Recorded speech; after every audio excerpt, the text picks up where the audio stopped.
Selamat datang kembali di penelusuran mendalam kita. Kali ini kita punya satu bab yang benar-benar menarik nih dari buku Frank Slootman, Amped Up. Kita fokus ke bab 16 ya, judulnya Swing for the Fences, The Snowflake Growth Story. Wah, Snowflake. Seru nih.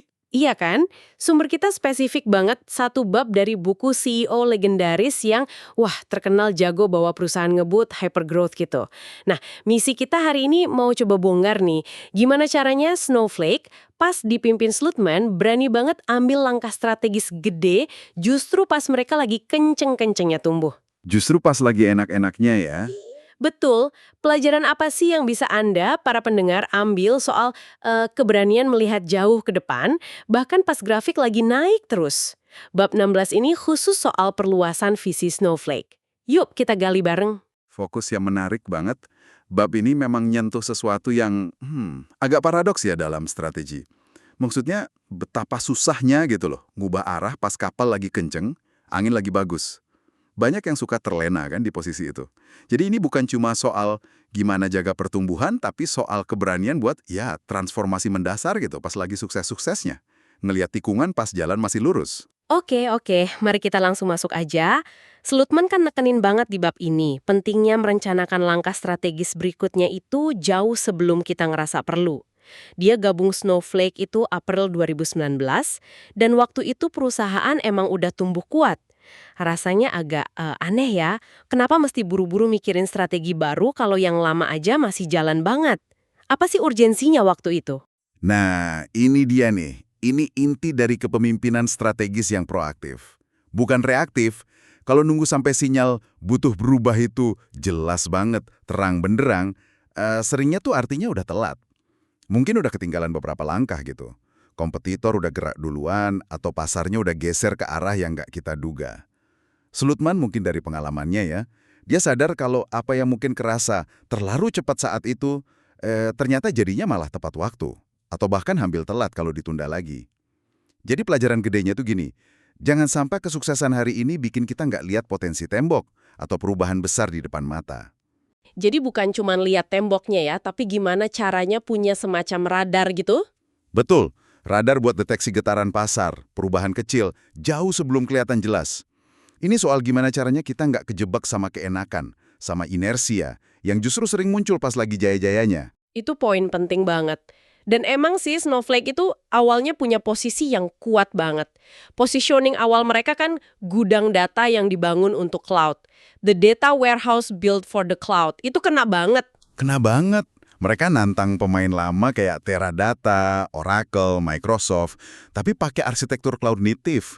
Artinya ya dibangun dari nol buat cloud, bukan sekedar mindahin sistem lama. Ini kan sukses gede di awal. Sukses banget. Positioning itu jelas banget. Target pasarnya jelas. Perusahaan yang udah, frustrasi lah sama platform data warehouse lama yang kaku, mahal, di on-premise. Tim penjualannya punya cerita yang tajam. Pelanggan ngerti banget masalah apa yang Snowflake selesaikan. Dan kenapa arsitektur mereka lebih bagus. Kinerja lebih cepat, elastis, biaya lebih oke. Itu fondasi kuat buat dapat pasar di awal. Tapi subsistem kadang kayak pedang bermata dua ya. Slootman justru bilang ada resiko jadi korban dari positioning sekuat itu. Kok bisa sukses malah jadi masalah? Nah, Anda nunjuk ke titik krusialnya. Identifikasi yang terlalu kuat sama data warehouse itu mulai jadi kayak pagar gitu loh, batasan. Pasar, termasuk analis, calon pelanggan, mulai mikir, Snowflake ya cuma data warehouse aja, lengkap sama bayangan lama soal keterbatasan data warehouse. Padahal teknologinya udah jauh lebih maju. Oh, jadi orang mikirnya Snowflake ya kemampuannya sebatas konsep lama data warehouse itu. Iya, kira-kira gitu. Padahal platformnya udah bisa lebih dari itu.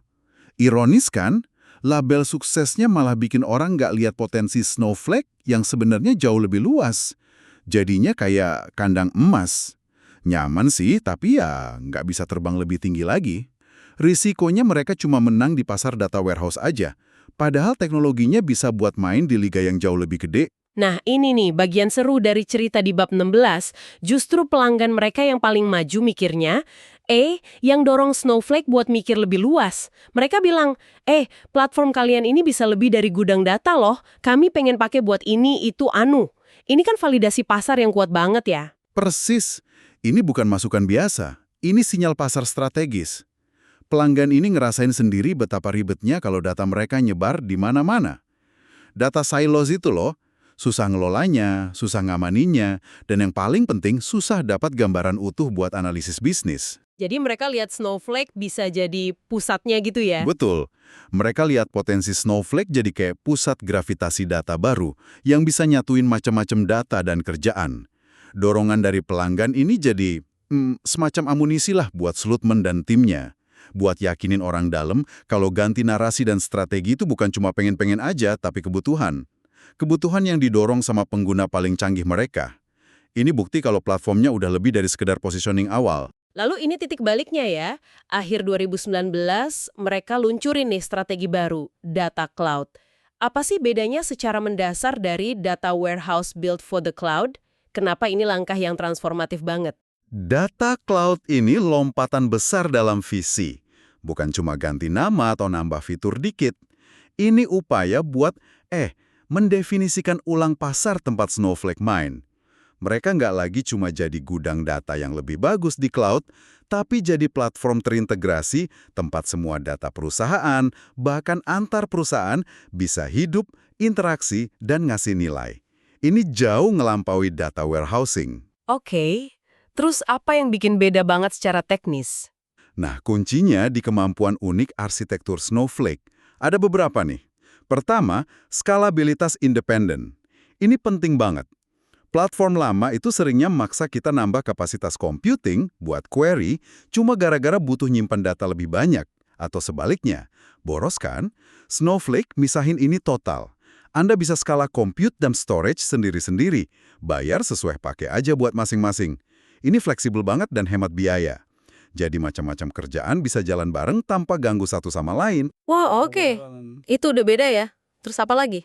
Kedua, federasi data and sharing lewat zero copy sharing. Ini revolusioner banget. Bayangin Anda perlu gabungin data penjualan dari divisi A sama data marketing dari divisi B. Atau bahkan data dari partner luar.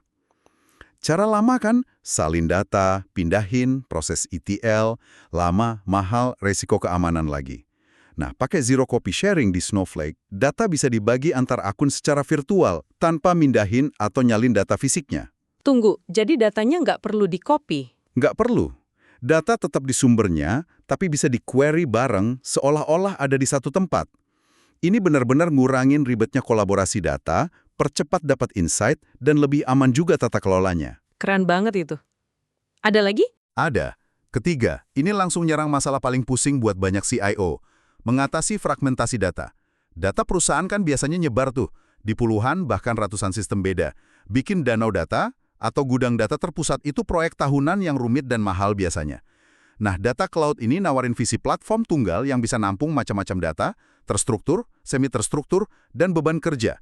Warehousing, data lake, data engineering, data science di satu tempat. Tujuannya, ya nyatuin ekosistem data yang pecah-pecah itu. Jadi, Data Cloud itu bukan cuma nama, tapi arsitektur dan visi yang bikin cara kerja data jadi baru sama sekali. Wow, oke. Jadi benar-benar bukan cuma ganti nama jadi lebih keren ya, tapi ngubah cara data dikelola dan dipakai. Dan ceritanya nggak berhenti di situ kan? Mereka terus bangun di atas fondasi Data Cloud ini. Ada konsep data marketplaces sama programmability. Bisa dijelasin lagi nih, kayaknya ini nambah lapisan nilai lagi ya. Tepat sekali. Ini langkah logis buat bikin ekosistem data cloud makin kaya. Data marketplace itu kayak App Store, tapi isinya data. Bayangin Anda butuh data demografi terbaru buat analisis pasar, atau data cuaca historis, atau data tren industri dari pihak ketiga. Biasanya kan nyari, ngecek, beli, terus masukin data eksternal itu prosesnya panjang dan ribet. Nah, data marketplace di Snowflake ini bikin penyedia data, pihak ketiga atau perusahaan lain bisa nawarin dataset mereka dengan aman. Pengguna Snowflake tinggal browsing, coba sampelnya, terus langganan deh.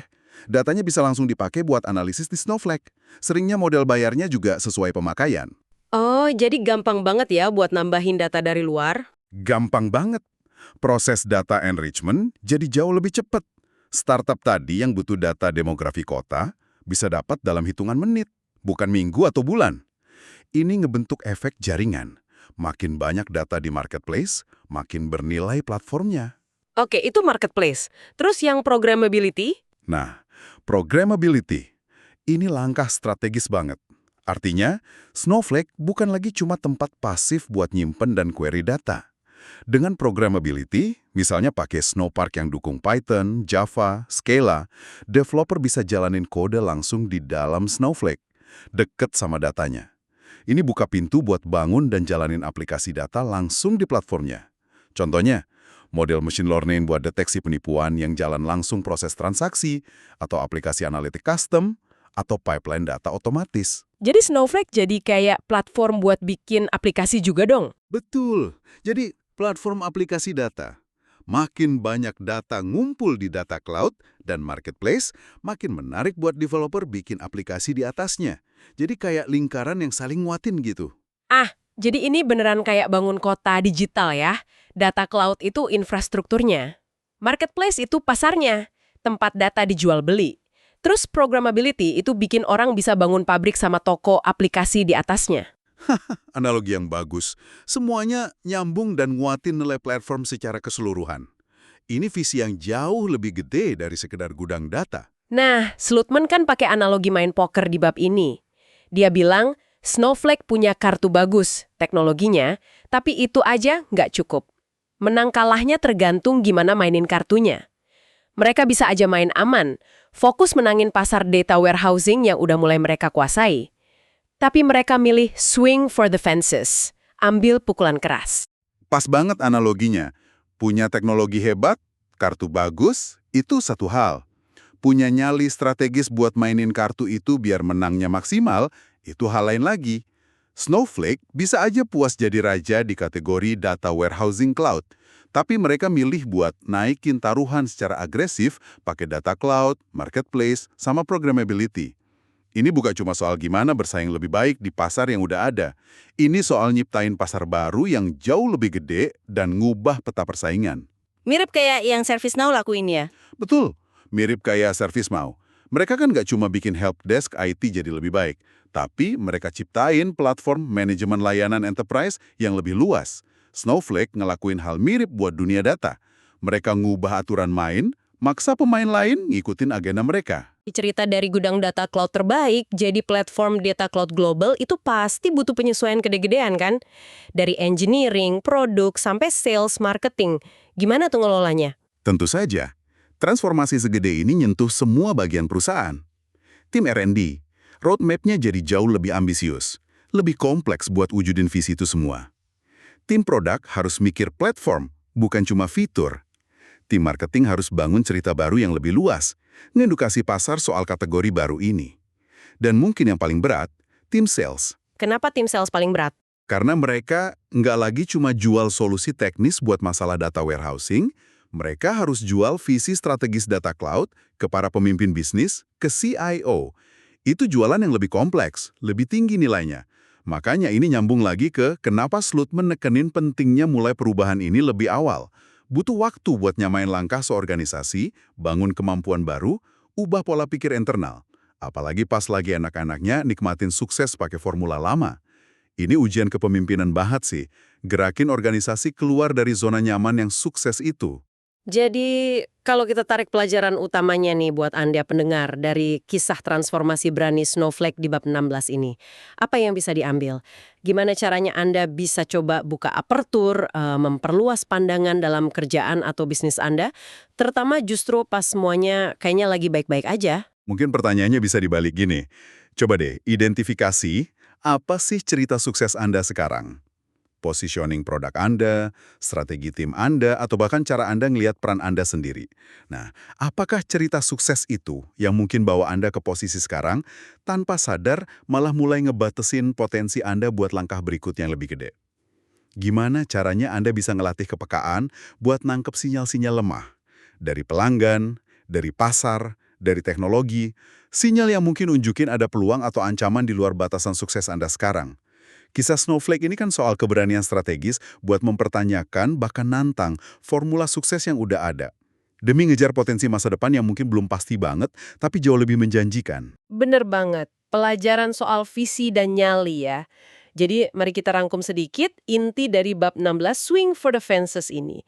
Kita lihat pentingnya antisipasi strategis gerak sebelum kepepet. Kita belajar soal resiko kejebak kandang emas kesuksesan awal, dan yang paling keren, kita lihat keberanian Snowflake ngubah total arena main lewat visi data cloud, terus diperkuat lagi sama data marketplaces dan programmability. Ini contoh nyata, ambil ayunan penuh buat hasil maksimal. Terima kasih banyak sudah menyimak penelusuran mendalam kita kali ini. Nah, sebagai penutup nih, saya pengen ninggalin satu pertanyaan buat Anda renungkan. Seberapa besar sih tantangan psikologisnya, baik buat organisasi atau buat Anda pribadi, buat secara sadar mengkanibalisasi, atau paling nggak bergerak melampaui sesuatu yang udah terbukti sukses banget dan bikin nyaman? Demi sebuah visi masa depan yang lebih ambisius, tapi ya penuh ketidakpastian. Seringkali hambatannya itu bukan di kemampuan teknis atau sumber daya loh, tapi di keberanian mental kita bareng-bareng buat ngelepasin pegangan dari apa yang berhasil sekarang demi apa yang mungkin bisa dicapai nanti. Coba deh pikirin, ada nggak sih status quo sukses di lingkungan Anda sekarang yang mungkin udah waktunya Anda tantang dengan berani buat buka potensi baru? Pertanyaan yang dalam banget buat direnungin, luar biasa ya. Baiklah, kalau begitu sampai jumpa di penelusuran mendalam kita berikutnya ya.